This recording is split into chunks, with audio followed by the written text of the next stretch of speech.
Hello, everyone, and welcome to another episode of Autism Stories.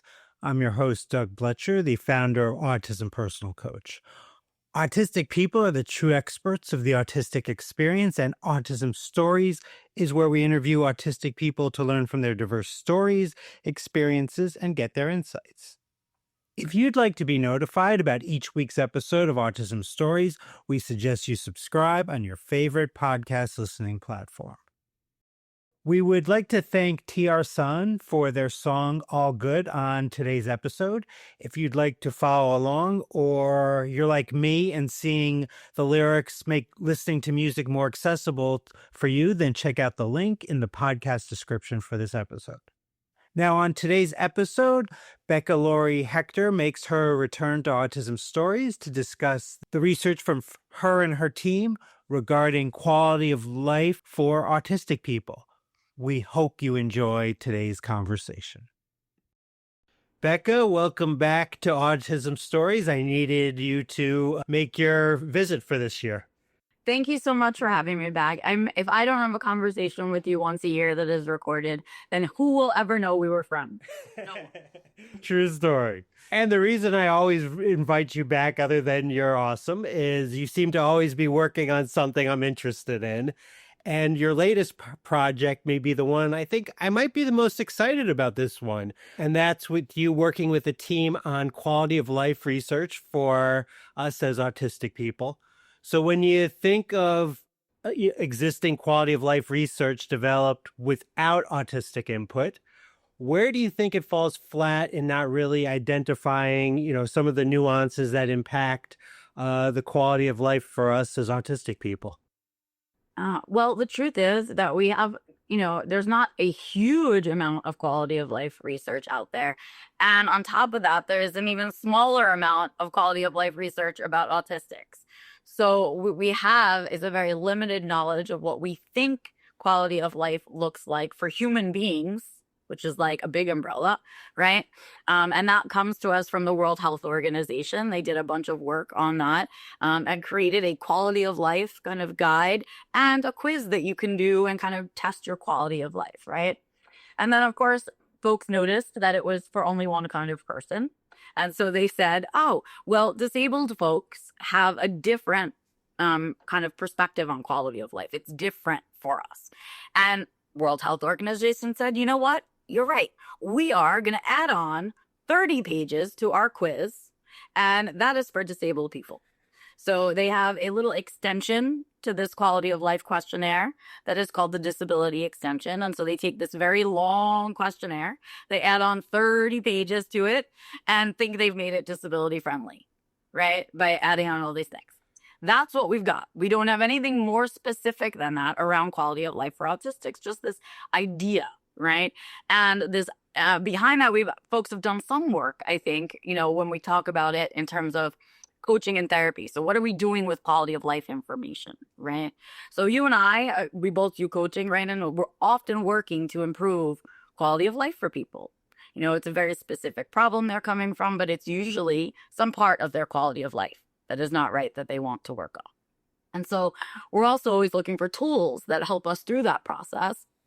But there are no tools like that for autistic people either. They're also made for the neurotypical brain or the neuromajority by the neuromajority, right? So we don't have a lot. That is, I think, the biggest crux of the problem, is that these things were created with only one kind of person in mind. And so that's already a problem, since we know that human beings are different. But for autistics, it's a really big problem, because we know that all the ways that we function and process information are different, right? And so it would make sense that the things that we prioritize to make up our quality of life are also different, right? And that's kind of where I stepped in with yes, if I want to help people to improve their quality of life, I need to understand what quality of life looks like for autistic people. And there was no information that I could use really to help my own students to get through to their quality of life. And that's sort of what began this whole journey for me. Now, your study, Quality of Life Defined by Autistic People, a thematic analysis, interviewed 25 autistic adults. So first you needed to find out what quality of life means. Start with the definition, I would assume. That seems to make sense. What does it mean to autistic adults, quality of life, which was the goal of the study? Were there any things that kind of surprised you or made you kind of reconsider things in your own life based on these interviews? This is going to sound a little arrogant, but it also was very validating. So my answer to you is no. My answer to you is I actually had predicted a lot of the responses that I was getting based on what I knew, but what I know from other autistics, my friends, as well as the people that I work with. I knew that our definition of quality of life was going to be different. I also knew in my heart of hearts, the saddest part is that I knew that there were many of us who never had the privilege of thinking about our quality of life at all. And so many people that would have not had a definition or understood what quality of life was to them and not able to answer that question. And that was what I wanted to capture from that initial question, right? Because if we're going to build any kind of tool or we're going to start to understand something, we all have to agree on what it means, right? We have to agree on this basic definition. And if we're defining quality of life by a set of standards that the neuromajority has created, right, we're not really addressing autistic needs. And so I needed to get from our community, what do you think it means? What has it meant to you in your life, right? And a lot of our folks, very sadly, but also predictably said, I've never had the chance to think about it. I've never had any quality of life. And though that I wasn't surprised by it, it was very validating and important for us to get down on paper. And mind you, 25 people, I do want to say this out loud. 25 people is nothing. It is a drop in the bucket. It didn't get to do a big spectrum of people, right, with lots of differences. I didn't get to do a large assortment of folks from our community. We didn't have an international representation, right? We were working with a very small amount of funding, and so only able to compensate a small amount of people to participate. And the next phase of our study is to continue to do that, is to add more responses to our questions. Right. So by no means are the things that you will see in this paper the end all be all of everything. It was 25 people, but that's 25 people more than we ever had before, which is great. Right. It's the beginning of data collection. I don't think it was arrogant of you at all, like to not be surprised. Like there's so often like studies about us as autistic people that come out and I'm like, it's the paper comes out or whatever, the study. And I just think, well, why didn't you just call me? I could have told you that. Right. I could have told you that. Right. And that was very much the feeling. And yet it meant so much to me to take it from a space of being anecdotal to being documented data, right? Because then we get to reference it. Then we get to cite it. Now we have something factual to rely upon to start building, right? Not just some invented idea. And so that's where we began. Yeah. So from those that were interviewed in this study, there were 6 main themes regarding what quality of life means to them. One of those themes is that life is worth living, which is essentially that it's a feeling satisfied or enjoying one's life.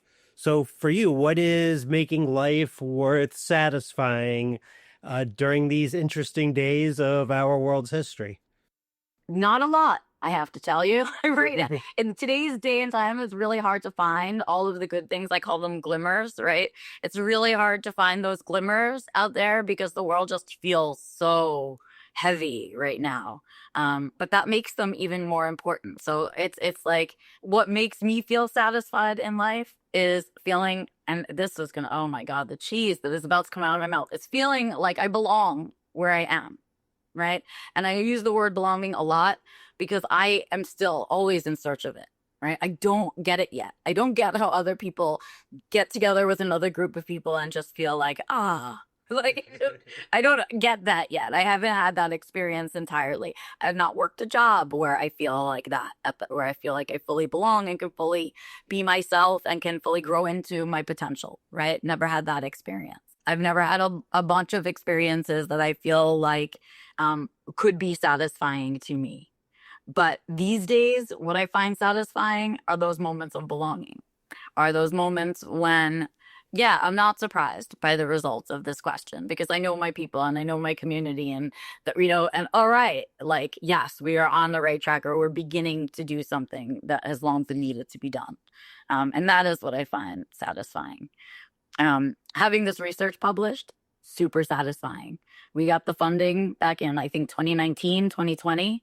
It took us a bunch of years to collect the data, to, code the data, to write up the manuscript, to have the manuscript reviewed and then published, right? It's why research is always so far behind because it's a long process from when we collect the data to when we get it published. And so that feels satisfying. Boom, it's out there. If I died tomorrow, the paper is out there. It's how it feels. It's interesting when you're just talking about, getting together with a group of people and feeling like recently I've been having moments where my body actually felt calm. The moments are short lived. Let's not get crazy here. But but I don't think I ever have those moments when I am with a group of people. Right. And so that's what, like, there's this, and maybe maybe we're not right. Maybe I'm searching for something that doesn't exist, right? Maybe that feeling isn't real. Maybe it's what the movies tells us is real and it's not. But the idea that I could be with more than and I feel that feeling too. Let me say this too, not to be so whatever. I feel that feeling a lot when I'm with one person, sometimes two people. I struggle with that with more than that amount of people where I can feel comfortable and feel like I really belong. I had a very small family growing up, so I'm not used to large crowds like that in terms of my vulnerability, in terms of truly being myself. And that, I would love to be able to feel like I belong with more people than just, my little tiny group of five that I talk to and that kind of thing. So I would love for that to be the case. Now, one of the other themes discovered from this research study is emotional and physical well-being in terms of quality of life. So I can only speak for myself in that I'm a spiritual being having a human experience, and that my spiritual life greatly impacts my emotional and physical well-being. So I think often spirituality, and I've been learning more and more about this in recent years, isn't very accessible. So, are there ways that you see spirituality intersecting with your autism? Yes, I do. I think though I have such an odd experience with it. So I guess I'll sort of say it along. I was always a very black and white thinker, not shocking. I was always very into science and, looking for things as fact-based, right? And so my brain always kind of poo-pooed spirituality. My brain naturally was like, you can't prove that to me. And was like, no, thank you. Right. And kind of set it aside for a really long portion of my life. But I think that had to be, right. I think when you are somebody who is hanging on with white knuckling life, right. It's hard to imagine a space in your life where you could be like, oh, the universe will take care of it. Like that. It's really hard to move from, oh my God, I'm going to die to, it's okay. The universe will take care of it. Right. It doesn't happen very easily. And so I think it's very much why people say you're on a spiritual journey, because we do literally go on a journey together. And so I was a very non-spiritual person who has made my way, right. And evolved in a way where I now have a spiritual component to my life. And so I do think it's important for autistic quality of life, but I don't know that we all get to experience it in that same way we don't get to experience quality of life. So for me and my autism and spirituality, that connection happens for me when I'm out in nature and I'm with animals. And I don't know how to explain it any other way, is to say I just feel the magic when I'm out in those spaces. I feel most like myself. I feel comfortable in my own skin when I'm in those spaces, right? I feel happy and joyful and light. And that to me is feeling spiritual. That is my connection to spirituality. But I think autistic people, our lives don't lend themselves to spirituality, right? We have it really rough, and it's hard to be trying to survive and also try to get on the journey of spirituality. So I give folks some leverage in there, and I'm newer to it, I want to say, than most people, right? I didn't get my diagnosis till 36, and I don't think I really started thinking about spirituality till I was 40. And so I think it's a different journey. It's part of our journey. And some of us, I don't think, get there, but I think that's true for the neuromajority too. Absolutely. And I wanted to point out something about the study, that this wasn't just you, Becca. No, Yes. no, not me. You were part of an autistic-led research team. What did you learn from working with this team? I'd love to hear all about this process. Okay, well, first of all, I will shout out to my team, AQOL team. If you're listening, I love you to death. Okay, without them, this research would not be here. No kidding. I went and sought the funding for this research because the opportunity presented itself legitimately. So I've been talking to Doug for so long. I feel like you were there for part of this journey, but I applied for this funding as a dare to myself. I was working on the course. I didn't have a way to prove the efficacy of the course, right? So I do this course, Self-Defined Living. The hope is that people improve their quality of life through this course, right? And at the end, it's better. But the only thing I had to use, a tool that I had to use, was that giant WHO thing, the World Health Organization thing, which was awful and ableist and all kinds of other things, right?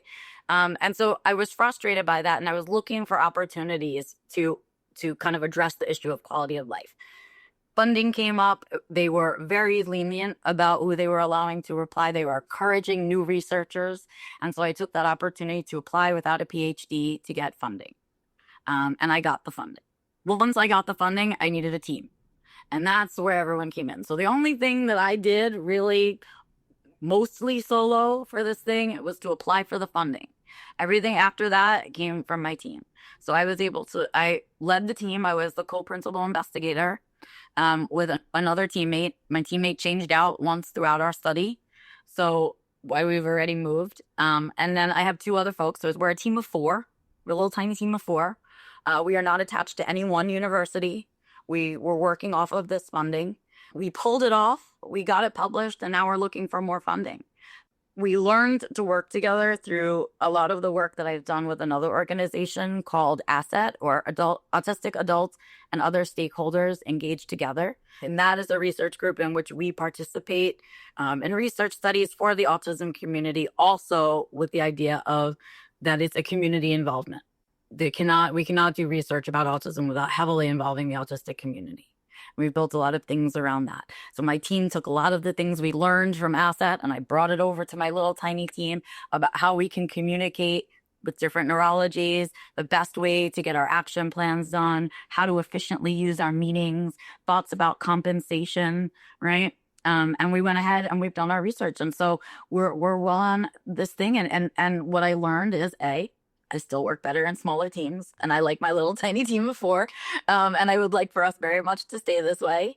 I also learned that when you work with a group of people, whether or not you share the same neurology, if you all have the same goal in mind and everyone is as passionate about the goal as you are, you can get past all of the struggles that come with neurology, right? It's when autistics care more than the other people we're working with that we run into trouble. And so that was my big takeaway, is I love working with people who love what we're doing as much as I do, who care about it that much, who wake up in the middle of the night thinking about it like that. How can our listeners learn more about this study? Well, you guys can head over to my website, beccalory.com. I have a little tab called Research and Reads. You can scroll down there. You can download a PDF, or you can click directly to the article to read it.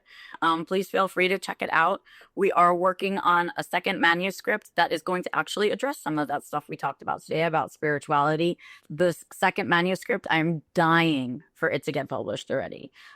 This first one, important. Yes, we got it out. I'm glad everyone's excited about it, but I'm excited about the second one because the second one is going to give us all the different categories that we came up with from all of the interviews that make up quality of life for autistic people.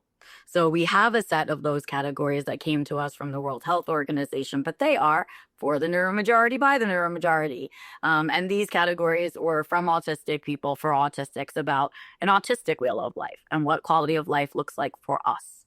And I think those categories will have a lot of impact on the way that people begin to think about what they're doing for autistic folks in our quality of life.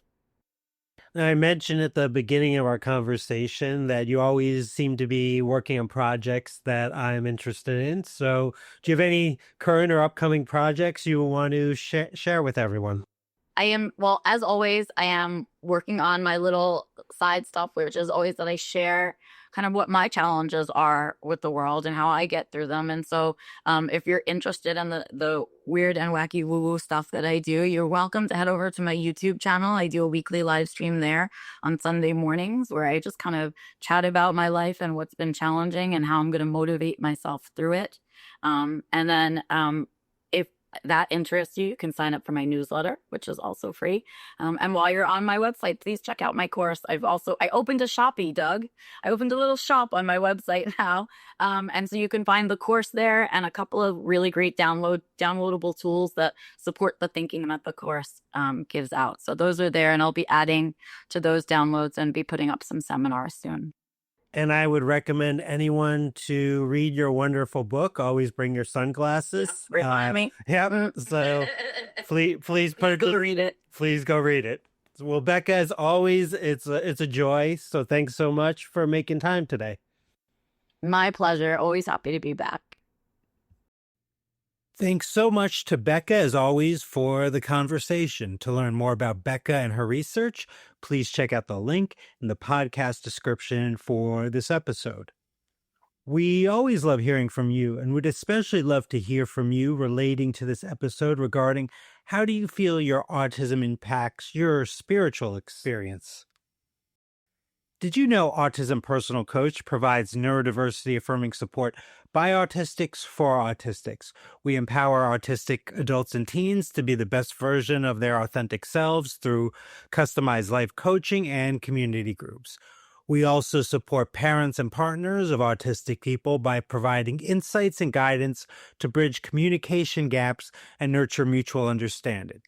So please visit autismpersonalcoach.com to begin your experience of judgment-free coaching rooted in empathy, expertise, and respect for autistic identity. Until next time, I'm Doug Bletcher of Autism Personal Coach. Talk to you then.